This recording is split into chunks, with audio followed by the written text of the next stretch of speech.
Let's get into the AIA 2024 conference.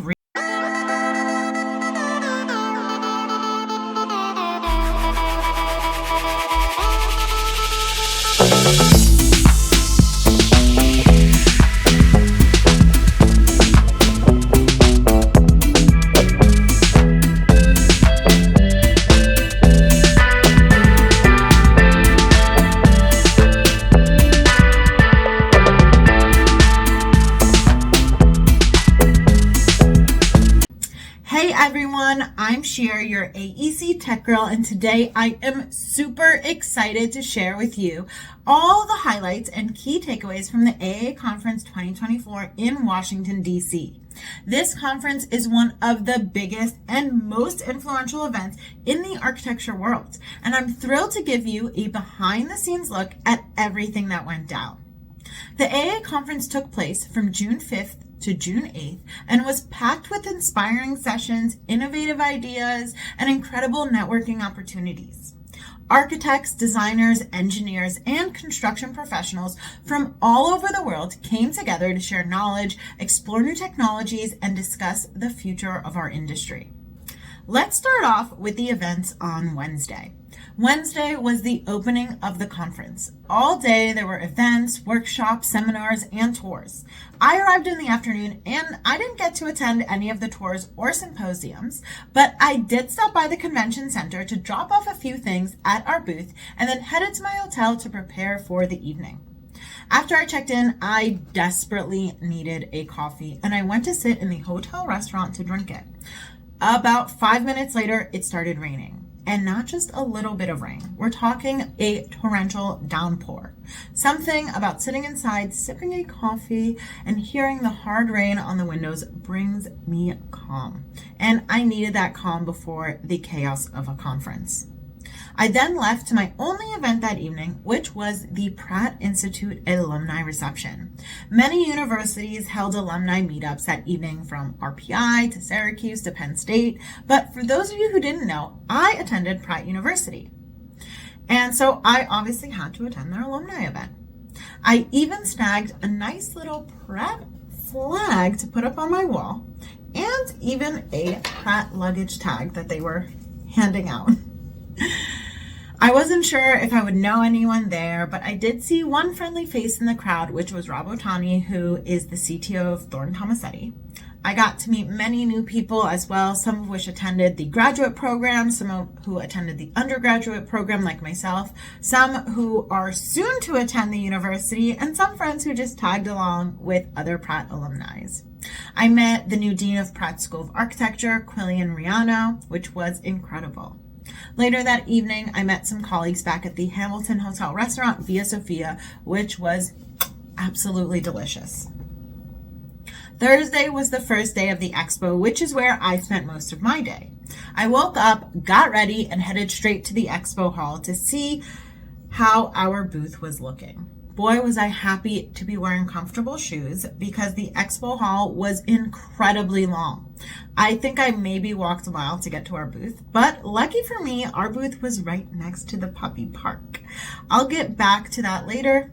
I dropped off my gear and made my way to the keynote session.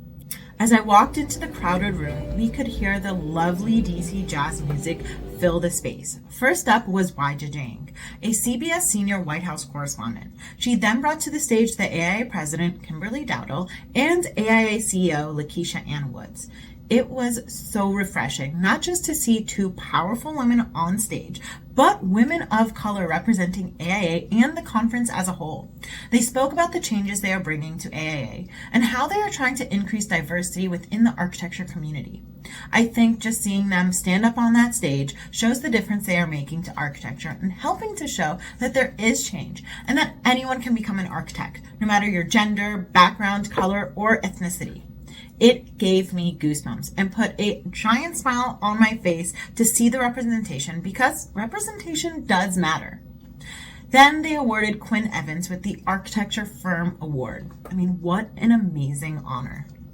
Ali Zeta, White House climate advisor, came to the stage to discuss sustainability and climate change.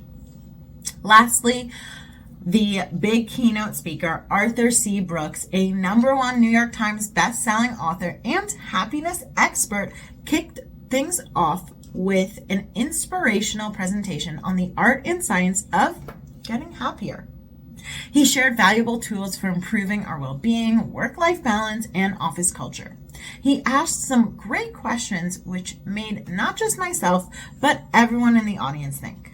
Why am I alive, and for what am I willing to die for? Now, those are some tough questions. Just hearing him speak made me happier.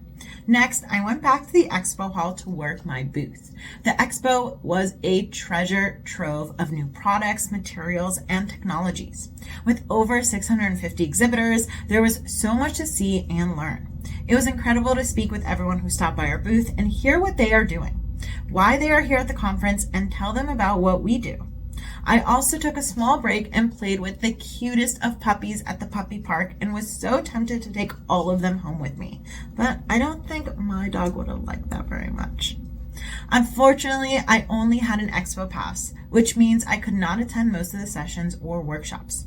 The conference featured over 500 sessions covering a wide range of topics from design and technology to sustainability and innovation.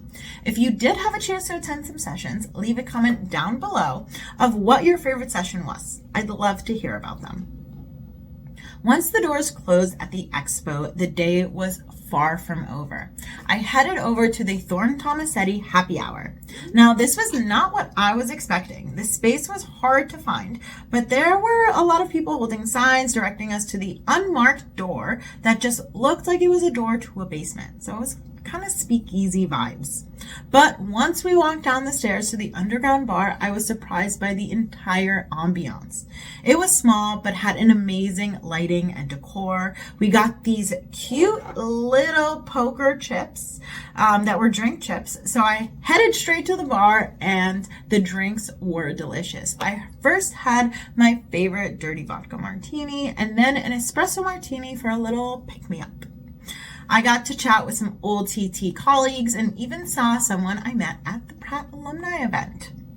Networking at its finest, am I right? I couldn't stay for long because Thursday evening was also the night of the open studio tours.